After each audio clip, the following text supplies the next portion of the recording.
Hello दोस्तों, मैं आपका दोस्त राजविंदर सिंह संधीला आपका आराम the name of God YouTube channel पर स्वागत करता हूं। आज मैं आपके लिए एक और नई रहस्यमयी वीडियो लाया हूं। जैसा कि दुनिया में हर इंसान की अपनी पहचान होती है, खोजने पर आए तो पता लगाया जा सकता है कि कौन व्यक्ति कहां पैदा हुआ था, कहां पला बड़ा और उसके परिवार में कौन कौन है। लेकिन अमेरिका के डलास की रहने वाली लॉरी एरिका रफ की कहानी आम लोगों से अलग थी। लॉरी कैनेडी ने ब्लैक रफ से शादी की तथा दोनों डलास में बस गए। काफ़ी सारे मिसकैरेज होने के बाद 2008 में लॉरी ने एक बेटी को जन्म दिया। सब कुछ ठीक चल रहा था कि अचानक लॉरी की ज़िंदगी में एक तूफान आ गया। उसके पति को लगने लगा कि उनकी शादी कामयाब नहीं है तथा दोनों को तलाक ले लेना चाहिए। ये सदमा लॉरी बर्दाश्त ना कर सकी और उसकी 2010 में आत्महत्या होने के कारण मौत हो गई। यहाँ तक की कहानी तो दुनिया में बहुत से लोगों के साथ घटित हो चुकी है, लेकिन हैरान कर देने वाली बातें तो लॉरी की मौत के बाद सामने आई। उसकी मृत्यु के बाद जब उसके सामान की तलाशी ली गई तो उसकी अलमारी में कई ऐसे कागजात निकले जिसने उसके पति और पुलिस को हैरानी में डाल दिया।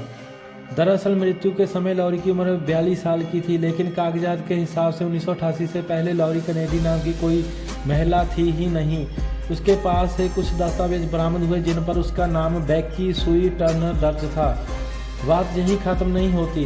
लोग हैरान तो तब रह गए जब रिकॉर्ड्स से पता चला कि उन दस्तावेज पर जिस बेकी की जानकारी दर्ज थी वो एक दो साल की बच्ची थी जो 1971 में घर में आग लगने के कारण जलकर मर गई।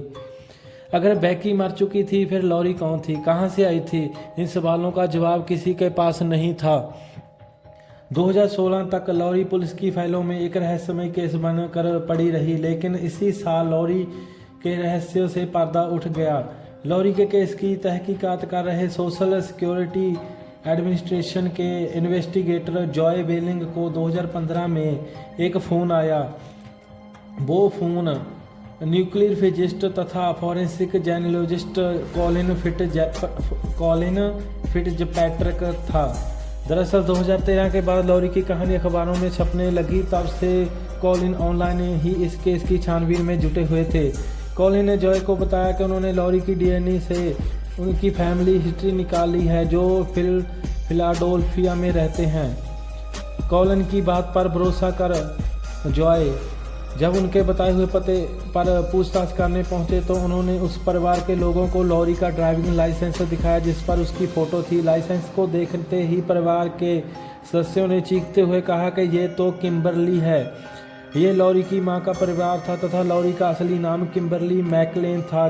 जब वह 18 साल की थी तब वह अपने माता पिता के अलग होने के बाद वो घर से भाग गई थी। इसके बाद उसने अपने पहचान छुपाने के लिए मरे हुए लोगों को पहचान बनाई। अब आप ही बताइए कि अगर लॉरी के जीवन पर फिल्म बने तो क्या आप एक पल के लिए भी ऐसी मिस्ट्री फिल्म से नज़र हटा पाएंगे? गाइस, ये थी लॉरी की कहानी। आपको ये कहानी कैसी लगी हमें कमेंट और लाइक करके बताना। अगर आपको लॉरी एरिका रफ की कहानी अच्छी लगी तो इस चैनल को सब्सक्राइब कर लें और वीडियो को ज़्यादा से ज़्यादा शेयर कर दें। आप इस तरह की और वीडियो देखने के लिए इस चैनल को ज़रूर सब्सक्राइब कर लें। धन्यवाद।